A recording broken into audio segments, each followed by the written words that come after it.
Se fue Javier Jiménez Espriu y así dejó la obra del tren interurbano México-Toluca.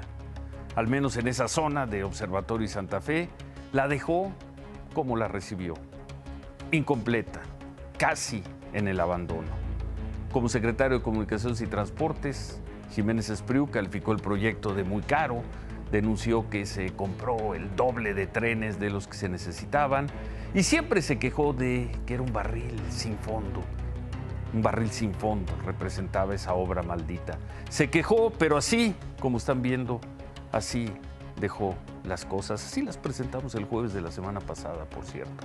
Dejó un tiradero, como las dejó su antecesor, el difunto Gerardo Ruiz Esparza. Y con una larga lista de acreedores y la promesa de que alguna vez, algún día, la obra se terminará y algún día el tren correrá.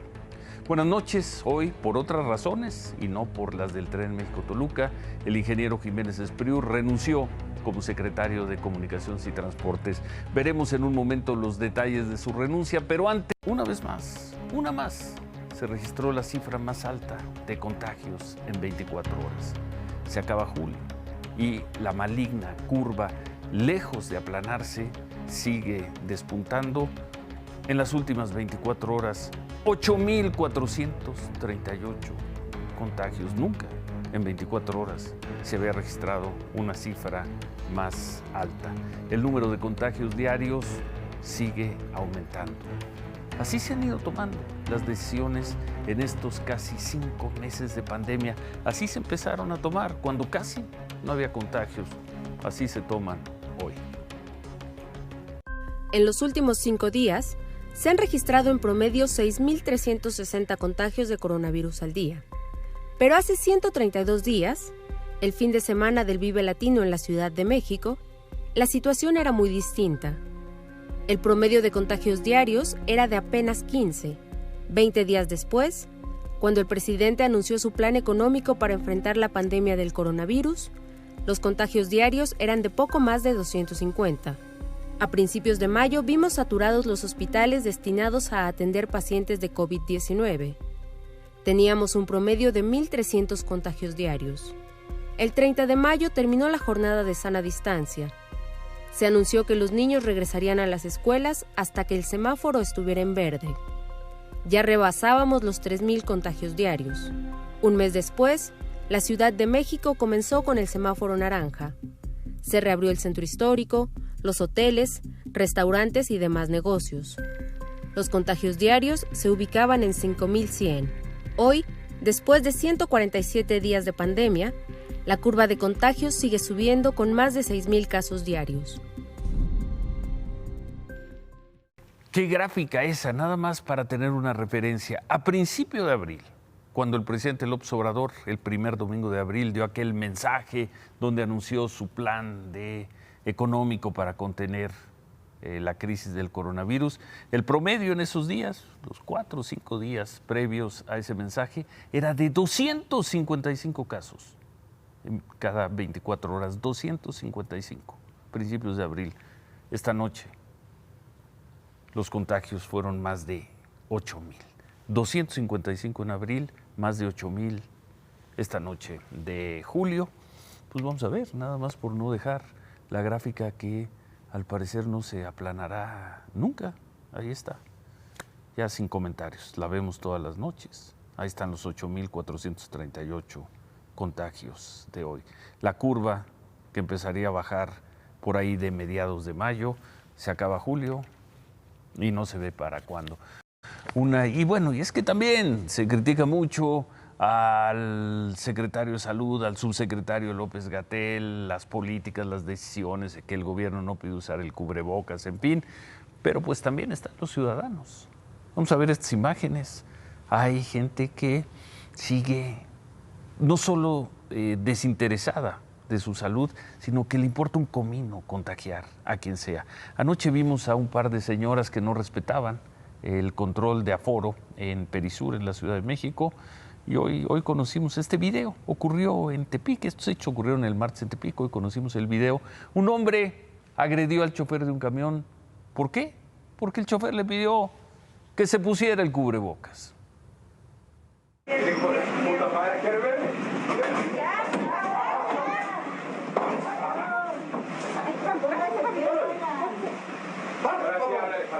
No, váyase, cabrón. Háblale. Pinche vato culero. Yo no lo estoy ofendiendo. No, me pegaste y agresivo. Ah, ¿tú no me pegaste? No, enséñame un rato. ¿Tú no me pegaste? Señores, ¿me golpeó o no me golpeó? Tengamos respeto, te aventé. ¿Por qué me estás gritando? Me quiero bajar a fuerza, no tengo dónde dormir. ¿Cómo? ¿Qué culpa? ¿Pero qué culpa tengo? Ahora la policía, pues que dije que es culpable. ¿Qué culpa tengo? Mira, perdón. A ver, pues, mira, chicos, si tú no le hablas, va a pasar esto a grande, porque yo estoy agarrando coraje. Bueno, a ver. No te preocupes. Yo no tengo coraje. Yo no quise pelear con usted. No todo es culpa del doctor López-Gatell. Carla Méndez, nuestra corresponsal en Tepic, habló esta mañana con un chofer llamado Enrique Sojo y bueno, esto le dijo.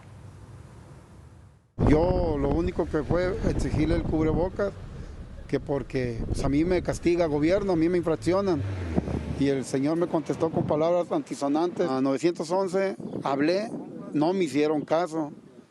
De ahí fui, paré la unidad, la fiscalía, no me hicieron caso. Entonces pues yo tuve que defenderme. Una persona le regaló un cubrebocas, fue cuando yo ya no dije nada. Dije, pues se lo va a poner, pero nunca se lo puso. Por la ley de ellos, me dijo, la ley de los míos, tú me vas a llevar donde yo quiera. Bueno, vamos a regresar, hay mucho más del tema de coronavirus, pero antes, al mediodía se confirmó la renuncia de Javier Jiménez Espriu, deja la Secretaría de Comunicaciones y Transportes. Fue el presidente López Obrador quien dio la noticia. Usted me está corriendo en su casa. Sí. ¿Sí? Le estoy diciendo que se retiren, ¿Está por bien? favor. ¿Está bien? Me voy a retirar. Sí, por favor. Y ¿Usted quién es, perdón? yo soy el ingeniero Jiménez Espriu, seré el secretario de Comunicaciones y Transportes a partir del 1 de diciembre. Okay. Y le dice el señor al dueño de la empresa que lo voy a citar para que me muestre todas las autorizaciones que tiene para explotar este banco. Este era Javier Jiménez Espriu el 10 de octubre de 2018. Un hombre de elegante tejana que aún no asumía como secretario de Comunicaciones y Transportes, pero ya ejercía su posición. Entonces le advirtió a la apoderada legal de una mina en el Estado de México que sus permisos serían revisados tan pronto como asumiera el cargo. Pero él tenía otra encomienda presidencial: desarmar el proyecto para construir un aeropuerto en Texcoco. Y para ello, desde antes de asumir como funcionario, solicitó auditorías técnicas, recorrió la zona con los pueblos inconformes y hasta participó en debates públicos en contra de una obra que siempre calificó de faraónica.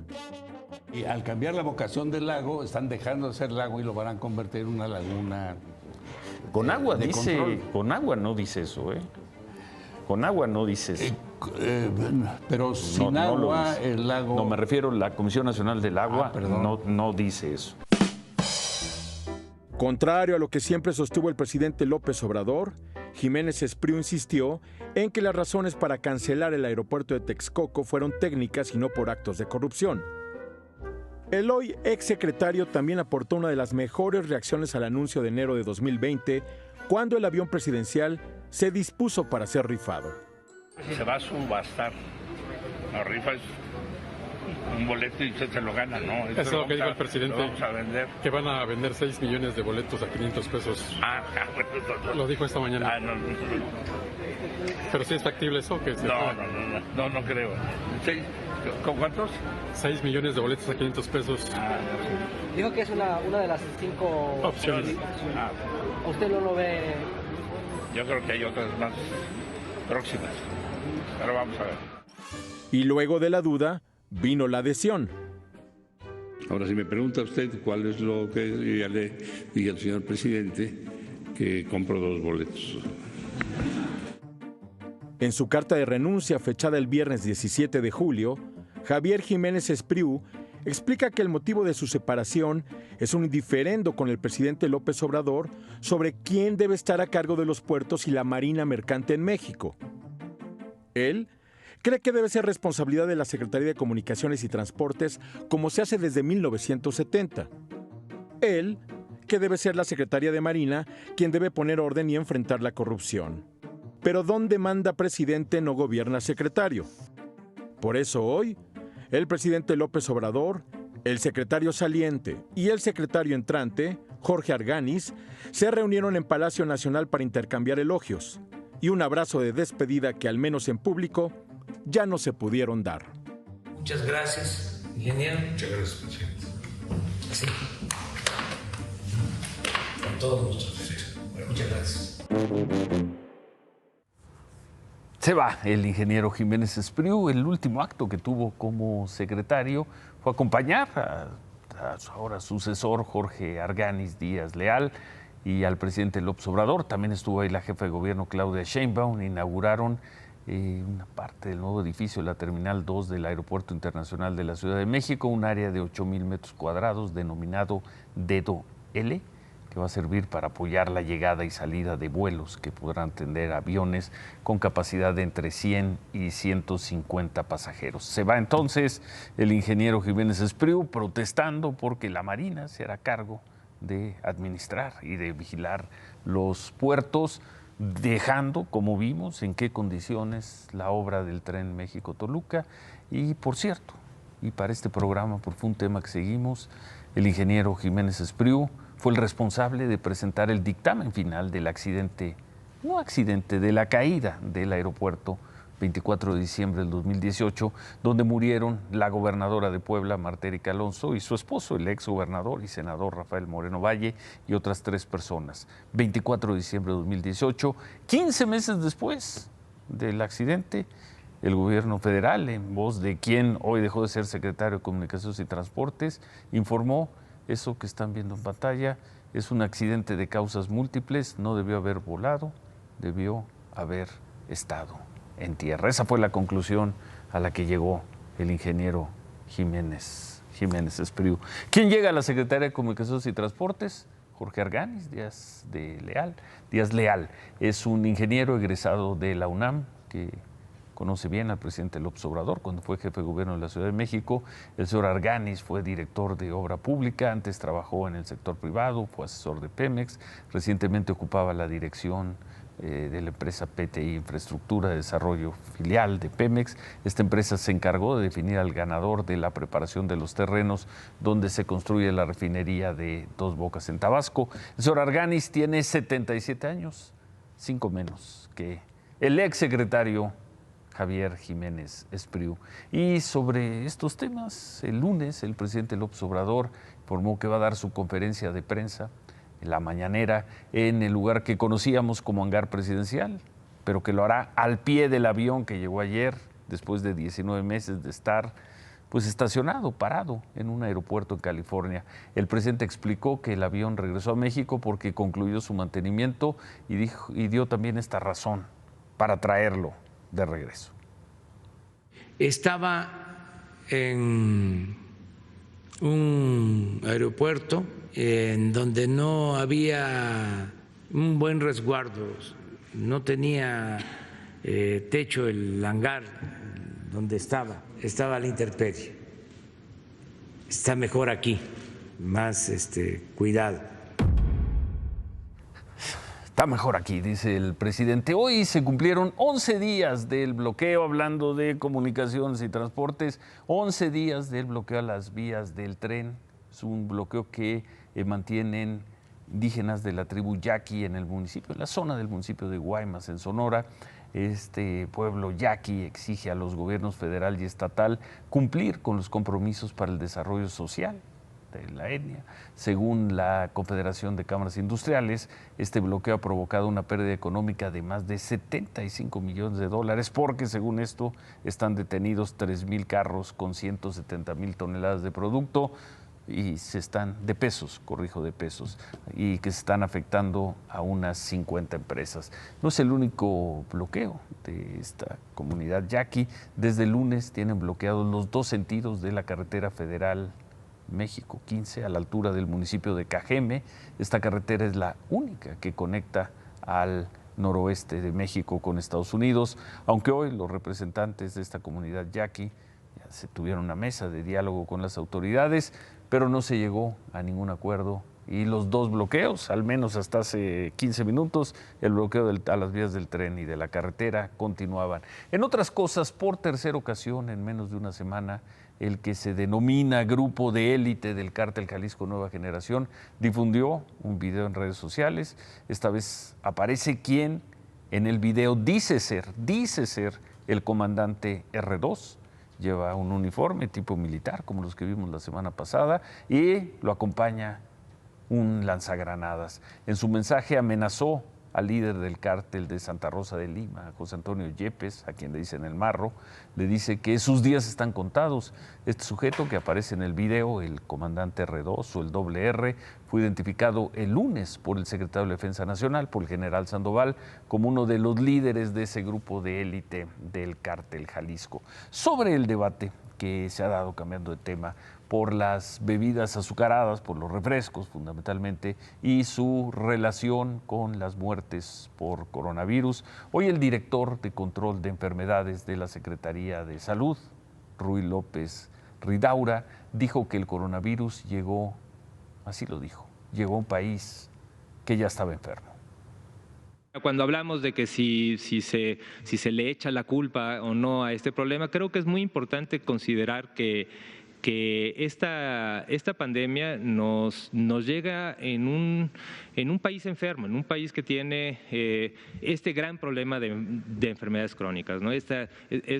Somos de los países con la mayor prevalencia de obesidad, somos de los países con las mayores prevalencias y mortalidades por diabetes.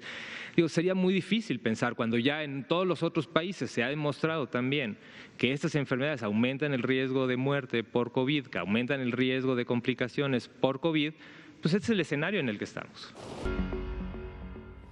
Sobre este tema, hoy la Asociación Nacional de Productores de Refrescos y Aguas Carbonatadas aseguró en un comunicado que algunas organizaciones pretenden construir un culpable único de la obesidad en México. Sin embargo, aseguran los refresqueros que asumen su responsabilidad en la búsqueda de soluciones y por ello han bajado el contenido calórico de sus productos en los últimos años. Además, anunciaron que están dispuestos a construir una estrategia de Estado para abordar este tema, una estrategia que involucre autoridades, organizaciones civiles y a la iniciativa privada. Bueno, por cierto, el subsecretario López-Gatell habló hoy sobre el debate que se ha dado por las bebidas azucaradas en los medios de comunicación.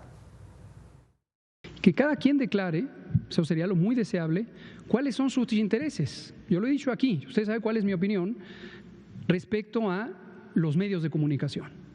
Si hay un medio que tiene una misión de presentar la agenda de determinados grupos, pues que lo diga, no pasa nada. Qué bueno, también lo hemos celebrado en innumerables ocasiones, qué bueno que haya libertad de prensa y libertad de expresión en este país. Pero cada quien debe decir explícitamente, consideramos que es lo legítimo desde el punto de vista ético, decir explícitamente qué pretende uno. 4 meses y medio, casi 42,000 muertos y el doctor López-Gatell sigue en la discusión de la propaganda, diciendo los responsables no somos nosotros. ¿A qué medios se refiere? Cuando dice que digan los medios si tienen otros intereses, ¿a qué medios y qué intereses? 4 meses y medio y ahí sigue en lo suyo el doctor López-Gatell. Y mientras sigue en lo suyo, muchos mexicanos siguen muriendo por coronavirus. 718 en las últimas 24 horas, 41,908. 41,908 personas mexicanas han muerto por coronavirus. ¿Por qué? ¿Por qué esa cifra que además no deja de crecer? El director de Control de Enfermedades de la Secretaría de Salud, lo veíamos, el doctor Ruy López, aseguró hoy, sin explicar cómo llegaron a ese cálculo, sin explicarlo, que 73% de las personas que han muerto por coronavirus, 73% tenían alguna enfermedad crónica. Vamos a ver lo que presentamos anoche, lo que presentamos ayer con base en las propias cifras de la Secretaría de Salud. Ahí está en pantalla. Según las cifras, solo 25% de las personas obesas habían muerto por coronavirus. 43% de los muertos eran hipertensos, 37% tenían diabetes y 8% fumaban, tabaquismo. ¿Cómo se llega de ahí? Esa es la pregunta que hacemos. ¿Cómo llegan a la cifra que presentaron esta noche del 73%? Seguramente debe haber una metodología, no quedó claro. Al menos para nosotros esta noche no queda claro. Lo que sí podemos saber es quiénes eran las personas que murieron, a qué se dedicaban, qué edad tenían, cuál era su condición económica. Esto no gracias a la difusión, a la exposición de las autoridades de salud, sino análisis que han hecho especialistas como este investigador de la UNAM, Héctor Hernández. 7 de cada 10 mexicanos que han muerto por coronavirus tenían estudios menores a secundaria.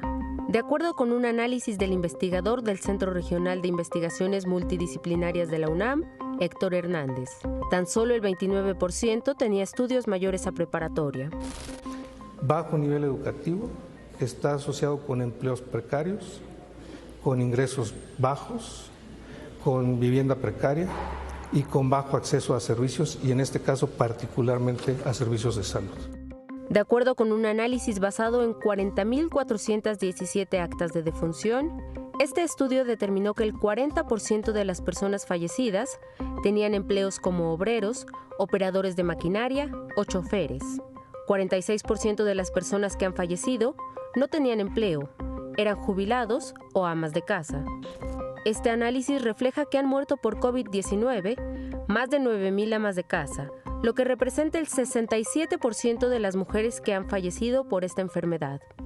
Las amas de casa en México son las proveedoras del hogar, son las que van a los mercados públicos, son las que van al supermercado, frecuentemente utilizan transporte público, y me parece que estos son los lugares de más exposición al riesgo.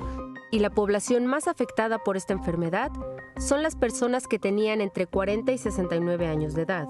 2 de cada 3 mexicanos muertos se encontraban en este rango de edad. El 29% tenía más de 70 años y el 7% eran menores a 40 años. Según la investigación del doctor Héctor Hernández, 9 de cada 10 mexicanos fallecieron en un hospital público. Ahí está el análisis de un investigador a partir de las cifras oficiales, pero es el análisis que hace Héctor Hernández Bringas. Según él, la pandemia por coronavirus tiene un mayor impacto en la población vulnerable sin seguridad social y se agrava por la falta de políticas públicas oportunas.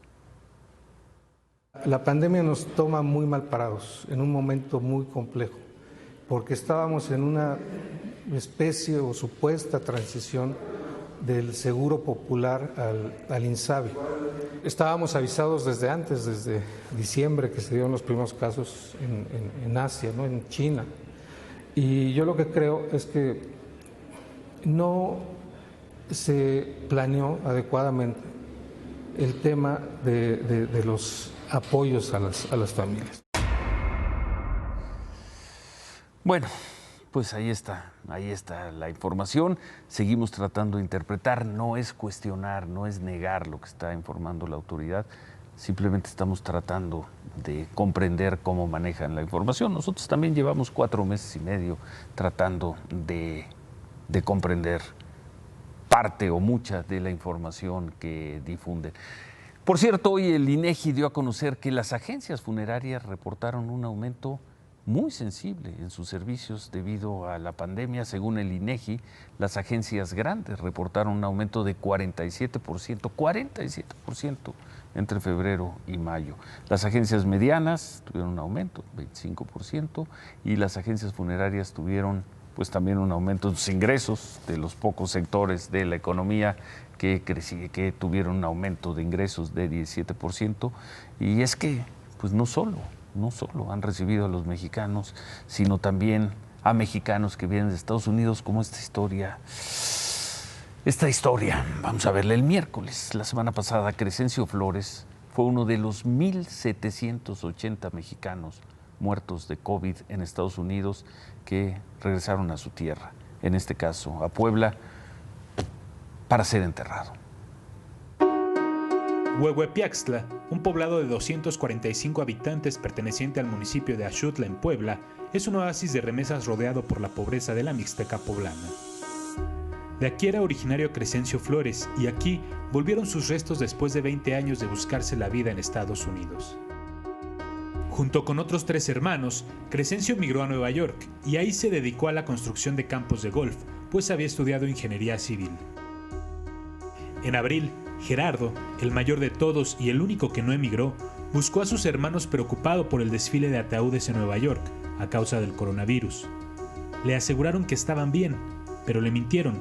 Los 4 estaban gravemente enfermos de COVID.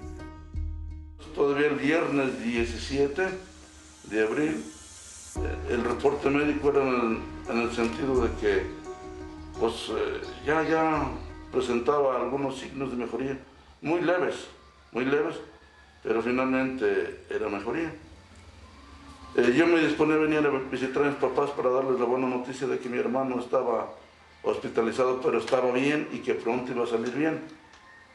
Pero lamentablemente el día que yo me iba a venir, que me vine, el día sábado 18 de abril, pues me llamaron mis hermanos para comunicarme que muy temprano los llamaron del hospital para decirles que mi hermano se les había complicado, que ya les había dado un paro cardíaco, lo habían propiamente salvado, resucitado, revivido, pero que ya les era muy difícil sacarlo adelante. Cerca de cumplir 57 años, Crescencio murió el 18 de abril. Una vez que mi hermano falleció, se dieron a la tarea de ver la posibilidad de traerlo aquí, a Huehuepiaxtla, para darle cristiana sepultura. Sin embargo, en esos momentos, Nueva York estaba colapsado. 3 meses tardaron en completarse los trámites para que finalmente los restos de Crescencio fueran repatriados. Su familia resolvió que enterrarían su cuerpo entero rodeado de mariachis, nada de cenizas. El miércoles pasado, mi hermano llegó finalmente a casa y lo llevamos a sepultar. ¿Cuándo lo sepultaron? Este miércoles pasado. El mismo día que llegó. El mismo día que llegó a despedirse de manera simbólica de la casa y directo al panteón. ¿Aquí donde estamos ahora? Aquí donde estamos, aquí llegó mi hermano, afuera, su cuerpo no entró a casa, ni tampoco bajó de la carroza. Nada más aquí lo recibimos, lloramos mucho, lo despedimos. México lindo y querido, sin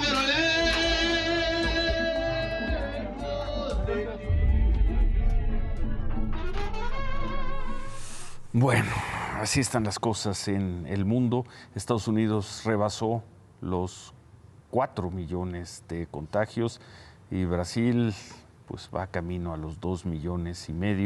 Estados Unidos 144,000 personas muertas estadounidenses, 144,000. Brasil con el doble de personas muertas que en México. Y en las últimas 24 horas veíamos la cifra muy alta de contagios en México, pero pues sigue siendo nada comparada con Brasil. 7 veces más baja que Brasil y pues también mucho más baja que en Estados Unidos. 66,000 contagios en Estados Unidos, casi 60,000 en Brasil, 8,000 en México. Bueno, y Estados Unidos por 4º día consecutivo el presidente Trump promovió de palabra el uso del cubrebocas. I've reminded people of the importance of masks when you can't socially distance in particular. A strong message has been sent out to young people to stop going to crowded bars and other crowded places. We'll continue to monitor the areas rising and with respect to cases, and we ask all Americans to exercise vigilance, practice social distancing, wear a mask, do whatever is necessary so we get rid of this horrible situation, this horrible disease that was sent to us by China. Y no deja pasar una el presidente Trump, esta horrible enfermedad que nos mandó China. Insiste en que hay que usar el cubrebocas, pero no predica con el ejemplo. Y presentó datos interesantes del impacto económico que ha dejado el COVID. Primero, según la encuesta del INEGI, 93% de las empresas reportó afectaciones, prácticamente todas las empresas. 91% de las empresas informó haber tenido reducción en sus ingresos. 60%, 6 de cada 10 tuvieron que cerrar de manera temporal y menos del 8% dice haber recibido algún tipo de apoyo del gobierno. La encuesta se aplicó a unas 5,000 empresas. En las afectaciones al empleo por la pandemia, esta encuesta telefónica del INEGI reveló que durante abril 46% de los trabajadores reportaron disminución en sus ingresos y 22% fueron suspendidos de manera temporal. Esa encuesta del INEGI nos deja claro que si no somos nosotros, ¿quién? Si no es ahora, ¿cuándo? ¿Nosotros quién? ¿Tú y yo? Nosotros, tú y yo y los trabajadores ¿Yo qué? y todos. Esta encuesta deja clarísimo 93%, es decir, 9 de cada 10 empresas tuvieron problemas. Solo el 7.8% de esas empresas recibieron ayuda. Es decir, 1 de cada 10. O sea, menos de 1 de cada 10. El peor número, el de los trabajadores. Solo 5% de los trabajadores. Puedo entender el rollo político de no vamos a rescatar empresas y que suden los empresarios. Ahí me quedo. Solo el 5% de los trabajos, el 5% de los trabajos recibe ayuda. ¿Quién nos va a ayudar? El gobierno no va a ayudar. Queda clarísimo que el gobierno no va a ayudar. Queda clarísimo que al gobierno no se va a meter en esto. Entonces, si no somos nosotros, ¿quién nos va a ayudar? Y si no es ahora, ¿cuándo? Insisto, es el momento de comprar, de hacer patria y comprar.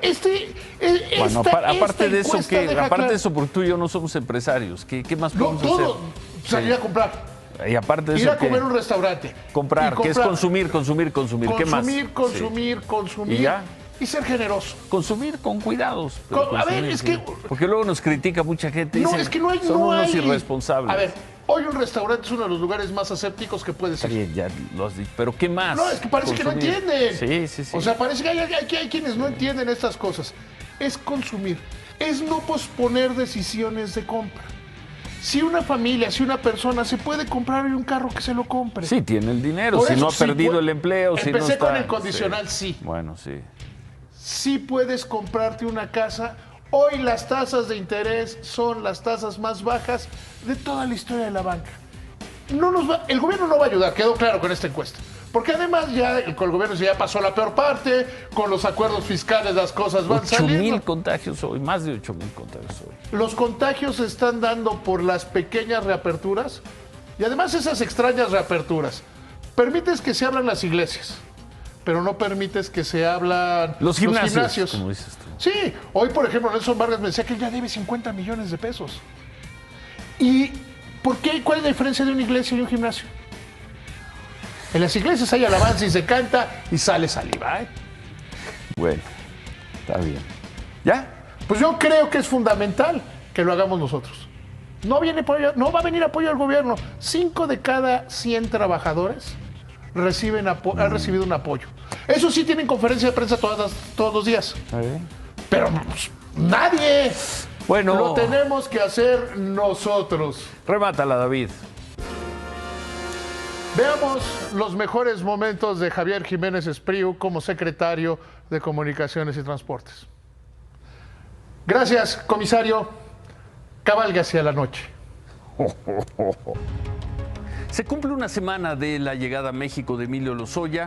No ha pisado la cárcel. Hoy dormirá su 7ª noche en un hospital.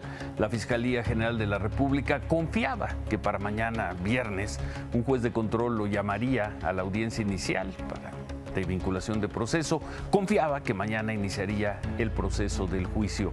Pero al parecer eso no ocurrirá, al menos mañana, por lo que seguirá sin pisar la cárcel. Y más allá de los incontables rumores y las versiones de que Lozoya acusará de corrupción a medio México, no se sabe más de él. ¿Acaso que fue sometido a una cirugía menor? Una semana y no hay prisa. Había prisa para sacarlo de España y traerlo a México, pero ese sentido de urgencia se apagó. Apenas aterrizó hace una semana. Seguramente se apagó como se decía antes, se apagó por motivos de salud. ¿Cuántas noches más aceptará la Fiscalía General de la República? ¿Cuántas noches más aceptará que Lozoya siga durmiendo en un hospital?